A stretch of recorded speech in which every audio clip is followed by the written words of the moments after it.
ಇನ್ನು ಬಿಜೆಪಿ ಅಭ್ಯರ್ಥಿಯ ವಿರುದ್ಧ ಎನ್ಎಸ್ಯುಐ ಸಂಘಟನೆ ಅಪಪ್ರಚಾರ ಮಾಡ್ತಿದೆ ಅನ್ನುವಂಥ ಆರೋಪ ಕೇಳಿ ಬರ್ತಿದೆ. ಅಪಪ್ರಚಾರದ ಕರಪತ್ರವನ್ನು ಹಿಡಿದು ಕ್ಯಾಂಪಸ್ಗೆ ಬಂದಿದ್ದಂತಹ 8 ಜನರ ತಂಡ, ಕೇಸರಿ ಶಾಲು ಹಾಕಿಕೊಂಡು ಬಂದಿದ್ದಂತಹ ಎನ್ಎಸ್ಯುಐ ಕಾರ್ಯಕರ್ತರು ಬಾಗಲಕೋಟೆ ನಗರದ ಕುಮಾರೇಶ್ವರ ಕ್ಯಾಂಪಸ್ನಲ್ಲಿ ನಡೆದಿರುವಂತಹ ಗಲಾಟೆ, ಕರಪತ್ರ ಹಂಚ್ತಾ ಇದ್ದವರು ಮತ್ತು ಬಿಜೆಪಿ ಕಾರ್ಯಕರ್ತರ ನಡುವೆ ಗಲಾಟೆಯಾಗಿದೆ. ಕರಪತ್ರ ಹಂಚುತ್ತಿದ್ದಂಥ ಎನ್ಎಸ್ಯುಐ ಸಂಘಟಕರನ್ನ ವಶಕ್ಕೆ ಪಡೆದಿದ್ದಾರೆ ಪೊಲೀಸರು.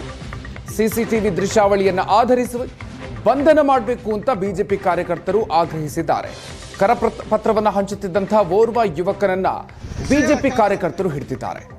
ಕಾರ್ನಲ್ಲಿ ಕೂತವನನ್ನ ಹೊರತಂದು ಬಿಜೆಪಿ ಕಾರ್ಯಕರ್ತರು ಅವರನ್ನು ಪೊಲೀಸರಿಗೆ ಒಪ್ಪಿಸಿದ್ದಾರೆ. ಕೇಸರಿ ಶಾಲು ಹಾಕ್ಕೊಂಡು ಬಿಜೆಪಿ ಅಭ್ಯರ್ಥಿಯ ವಿರುದ್ಧವೇ ಅಪಪ್ರಚಾರವನ್ನು ಮಾಡಲಾಗ್ತಿದೆ ಅನ್ನುವಂಥ ಆರೋಪದ ಹಿನ್ನೆಲೆಯಲ್ಲಿ ಎನ್ಎಸ್ಯುಐ ಕಾರ್ಯಕರ್ತರ ವಿರುದ್ಧ ಈ ಆರೋಪ ಕೇಳಿ ಬಂದಿದೆ. ಓರ್ವನನ್ನ ಈಗ ಪೊಲೀಸರ ವಶಕ್ಕೆ ಒಪ್ಪಿಸಲಾಗಿದೆ.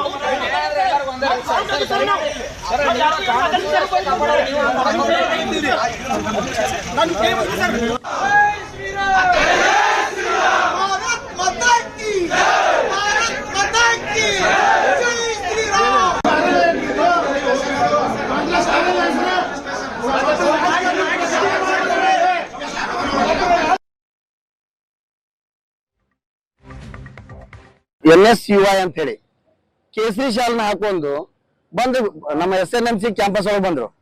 ಏನೋ ಚಾ ಕುಡಿಯಕ್ಕೆ ಬಂದಿರ್ತಾರೆ ಬಿಡ ಅನ್ಕೊಂಡು ನಾವ್ ಅನ್ಕೊಂಡ್ರೆ ನಮ್ಮ ಪಕ್ಷದ ಅಭ್ಯರ್ಥಿ ಪರವಾಗಿ ಈ ತರ ವಿರುದ್ಧವಾಗಿ ವಿದ್ಯಾರ್ಥಿಗಳ ಎಚ್ಚರ ಅಂತ ಹೇಳಿ ವಿದ್ಯಾರ್ಥಿಗಳು ಸ್ವತಂತ್ರವಾಗಿ ಅವ್ರಿಗೆ ಮತದಾನ ಮಾಡೋ ಹಕ್ಕದ ಆಸ್ ಪರ್ ರೂಲ್ ಪ್ರಕಾರ ಅವ್ರು ಮತದಾನ ಮಾಡ್ತಾ ಇದಾರೆ. ಅಂತ ವಿದ್ಯಾರ್ಥಿಗಳಿಗೆ ಬಂದು ಇವ್ರು ಹೆದರಿಸುವಂತ ಪ್ರಯತ್ನ ಮಾಡ್ತಾ ಇದಾರೆ.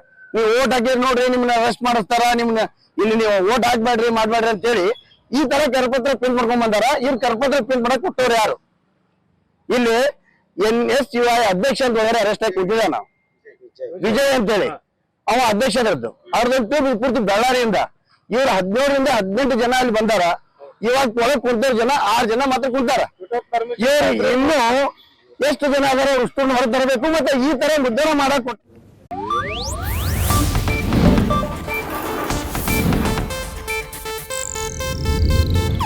ಇದು ಏಷ್ಯಾನೆಟ್ ನ್ಯೂಸ್ ನೆಟ್ವರ್ಕ್ ಪ್ರಸ್ತುತಿ.